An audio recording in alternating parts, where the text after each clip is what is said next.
1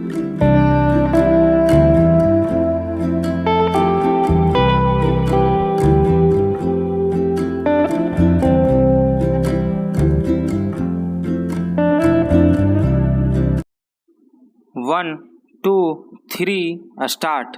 उड़ीसा के बालेश्वर जिले में हाल के इतिहास के सबसे भीषण ट्रेन हादसे में 300 के करीब रेल यात्रियों की मौत राष्ट्रीय शोक की घड़ी है। यह दिल दहलाने वाला हादसा है।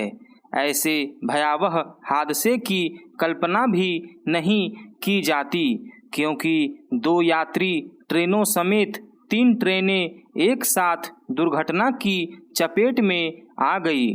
इसी कारण इतनी बड़ी संख्या में रेल यात्री असमय काल के गाल में समा गए और 1000 से अधिक घायल हो गए। एक झटके में सैकड़ों परिवार दुख के सागर में डूब गए। कोई भी संवेदना और मुआवजा उनके दुख को कम नहीं कर सकता। जिन लोगों ने अपने प्रियजनों को खोया है, वे जीवन भर इस हादसे को भूल नहीं पाएंगे।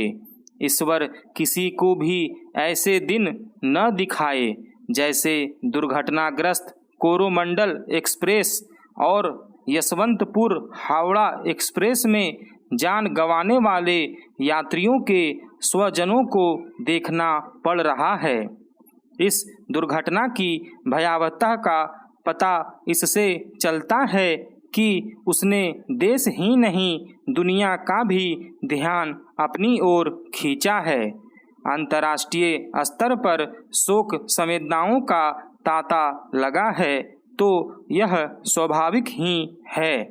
यह भी स्वाभाविक है कि रेल मंत्री के साथ प्रधानमंत्री भी दुर्घटना स्थल पर पहुँचे।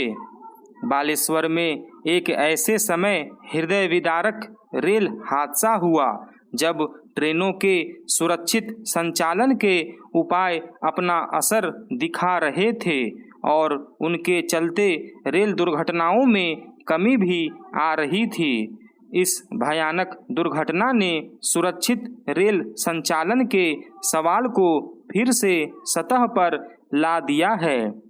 फिलहाल दुर्घटना के कारणों की तह तक नहीं पहुंचा जा सका है, लेकिन यह सहज ही समझा जा सकता है कि या तो यह किसी तकनीकी खामी का भयावह नतीजा है या फिर मानवीय भूल का। यह ध्यान रहे कि मानवीय भूल प्रायः लापरवाही का परिणाम होती है। जो भी हो, यह शुभ संकेत नहीं कि प्रारंभिक जांच में यह सामने आ रहा है कि कोरोमंडल एक्सप्रेस लूप लाइन में खड़ी मालगाड़ी से जा टकराई और उसकी बोगियां उस ट्रैक पर जा गिरी जिससे यशवंतपुर हावड़ा एक्सप्रेस गुजर रही थी। लगता है इस दूसरी ट्रेन के ड्राइवर को संभलने का कोई मौका ही नहीं मिला।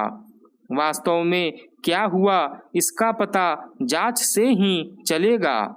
यह ठीक है कि उच्च स्तरीय जांच के आदेश दे दिए गए हैं, लेकिन गहन जांच होने के साथ होती हुई दिखनी भी चाहिए और जैसा प्रधानमंत्री ने कहा, दोषियों को सख्त सजा देना भी सुनिश्चित किया जाना चाहिए। इसी के साथ सुरक्षित रेल संचालन को सर्वोच्च प्राथमिकता दी जाए और उस कवच सिस्टम से सभी ट्रेनों को लैस करने के काम को तेजी से आगे बढ़ाया जाए, जो दुर्घटनाओं को रोकने का काम करता है। बालेश्वर हादसा राष्ट्र को शोकाकुल करने वाला है। दुख की इस घड़ी में संवेदना जताने के नाम पर सस्ती राजनीति के लिए कहीं कोई गुंजाइश नहीं। स्टॉप।